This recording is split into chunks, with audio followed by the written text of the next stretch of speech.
Melihat lembaga pemasyarakatan atau lapas di Indonesia kebanyakan mengalami overkapasitas, membuat kondisi ini menjadi perhatian khusus pemerintah pusat. Mengingat lapas di Indonesia 50% sampai 70% dihuni oleh pelaku kasus narkoba. Karena itu Kepala Badan Narkotika Nasional atau BNN Republik Indonesia Komjen Pol Petrus Reinhard Golose menyampaikan jika kasus narkoba merupakan victimless crime, di mana tersangka merupakan pelaku sekaligus korban kejahatan narkoba sehingga pelaku harus ditahan di lapas.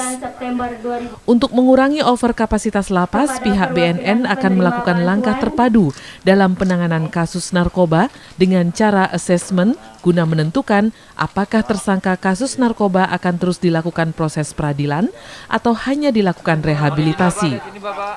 Namun pihak BNN berencana kasus pengguna narkoba akan dilakukan rehabilitasi sehingga bisa kembali menjadi warga negara yang berguna.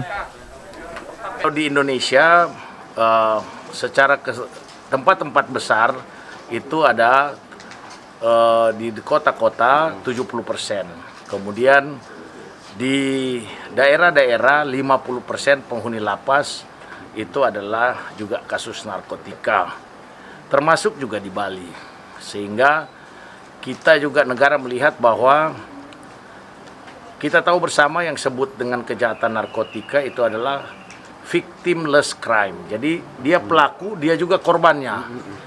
Nah, kemudian bagaimana kita untuk mereduce ini, mengurangi berkaitan dengan jumlah orang yang masuk lembaga pemasyarakatan, dilakukan yang disebut dengan program-program yang rehabilitasi yang merupakan program seperti di sini ada klinik Pratama. Kemudian BNN sebenarnya tidak bersendiri karena kita adalah leading sector untuk penanggulangan narkotika, bekerja dengan 73 stakeholders, kementerian dan lembaga.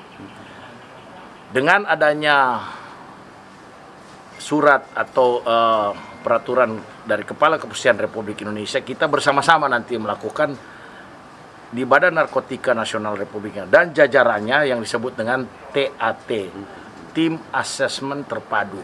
Jadi apakah orang ini akan criminal justice system proses atau dilakukan rehabilitasi. Saya sebagai Kepala BNN lebih cenderung daripada dibawa kepada lembaga pemasyarakatan, orang-orang pengguna narkotika ini harus direhabilitasi.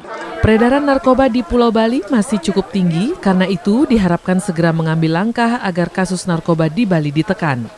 Pihak BNN juga akan melakukan langkah-langkah pencegahan seperti edukasi kepada generasi muda hingga ke desa-desa tentang bahaya narkoba jika dikonsumsi. Eka Winarta, Kompas TV, Karangasem, Bali.